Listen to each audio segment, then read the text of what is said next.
right, so 2 parts. One, we're gonna talk shoulder mobility with soft tissue in 3 different areas. And then we're gonna talk about the difference of setting up the pendulum to the swing all the way over into single-handed swings. So I usually just keep a 5-pound or 2.5 kg on mine because I do almost all single hand work. It's not something we're trying to max out weight. You'll find a great weight for you. The empty ShouldeRok when we get into swinging a lot of times is too light, and then we muscle it through versus allowing the weight to pull us open. So too light can be a problem. Too heavy is also not something we're trying to build up to 40, 50 something pounds. It's a waste of time and energy. With a plate on it, it can sit on the ground. I can shove it into the corner of a rack or something if I have to. Anything pretty much works. We're looking for 3 areas. Pec, then we can come up closer here to the shoulder. Pec minor, right? And pec, kind of taking care of both of those at the same time. Then we're gonna go right into trap. We're gonna go right along our collarbone and go into trap this way. And then we're gonna go into lat subscap right here. So definitely not at the armpit, but over at an angle, pulling the lat tissue away from my ribs. Once we get there, super simple. And of course, yes, even if the shoulder pain's on this side, we want to knock out both sides. So when we get in there, motions are gonna be super simple everywhere we go. Internal, external rotation. And if it's tight and painful, I may not get this much. All I need is movement while the muscles pin, right? Then I'm gonna go overhead press, lat pull down. Overhead press, lat pull down. Then I'm gonna come to the bench position, and I'm thinking dumbbell bench and dumbbell row. So again, internal, external rotations, overhead press, lat pull down, dumbbell bench, dumbbell row. What that looks like in the pec is here. I'm not trying to put a ton of pressure on. You'll feel it. It's pretty sensitive, pretty quick. Overhead press. So right away here, I feel a lot of restriction. I just can't go to full extension overhead. I'm not forcing it.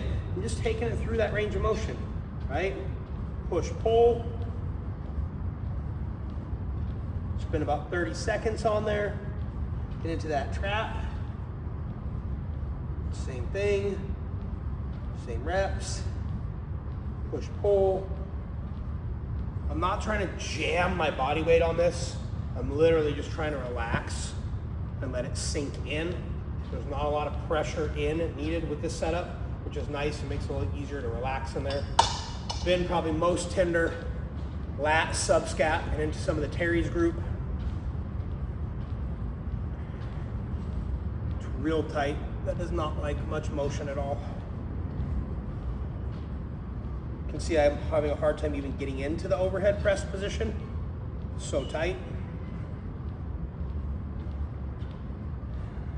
That one's obviously not as bad. That allows for more movement. So if this was bench or squat setup, I should have showed this before, right? But you'll feel it. Just that little bit, the shoulder's gonna be way more open. So if I was benching and I hit my bar, did my face pulls, kettlebell arm bar, IYTs, whatever my movement prep is, I would just hit that real quick on both sides. Then I would come back, hit plate, whatever I'm gonna do, movement prep, one more round of this. This could be done prior to squatting, an hour before or something like that, if you didn't want to mess with the movement routine. Night before is also great, but effects aren't going to last quite that long. And again, yes, I'm hitting these same 3 spots on the other side. Tight shoulders after bench, prior to squats, great. After bench, opening up the pecs to help recovery is great, right? So it depends on when you're looking to do it, but if you benefit from it and you have good results, you can really plug it in, multiple days a week. Anytime you walk by the garage, you can do a couple sets of shoulder openers. Cool. Getting into the pendulum. We're usually gonna drop the upper hand that's on top. We're gonna drop over to that side. No hard and fast rule. Where we're gonna go first And with super tight shoulders, this might be all we get, right? We have to make sure that we're not in hyperextension. This is not helping mobilize my shoulder girdle at all. It's mobilizing my low back, right? So if all I can do is put this behind my back and just pendulum it, that's enough.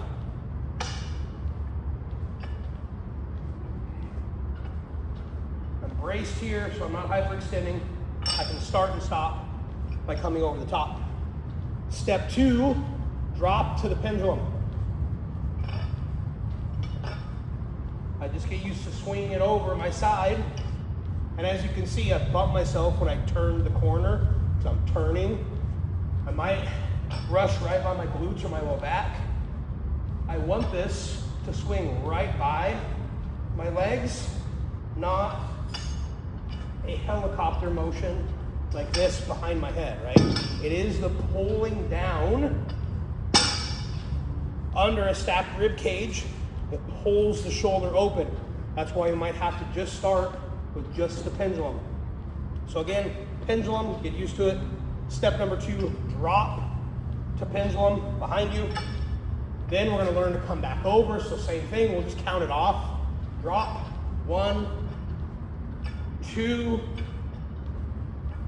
pull.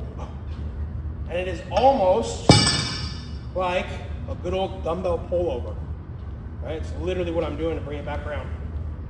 To look at it from this angle, 1, 2, pull.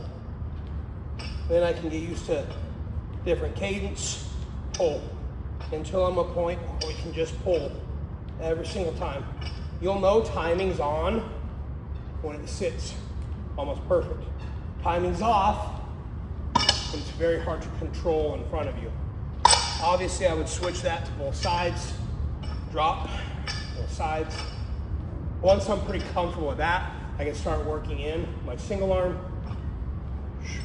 Will really challenge, my timing's off there. It'll really challenge stability. I prefer single arm swings, both ways, to double arm swings. But I stayed with the double arm for a couple years. So, open up tissue. Step number 1 can be done completely separately. 1, 2, 3 spots. Internal, external, push, pull, overhead press, pull down. Then when we get into the swing, just the weight behind us, being braced and pulling this open can be enough to start to stabilize, mobilize that shoulder, right? A little bit of strength for the rotator cuff, etc. Once we're comfortable there, if we can, shoulder mobility allows, drop to the swing to get used to coming to from the front to the back. Then, step number 3, we're gonna learn to exit the other side. It's usually easiest to time a couple and learn to do that dumbbell pull over to get to the front. Then, we learn to just drop right into a rhythm, changing directions, working into single hand stuff.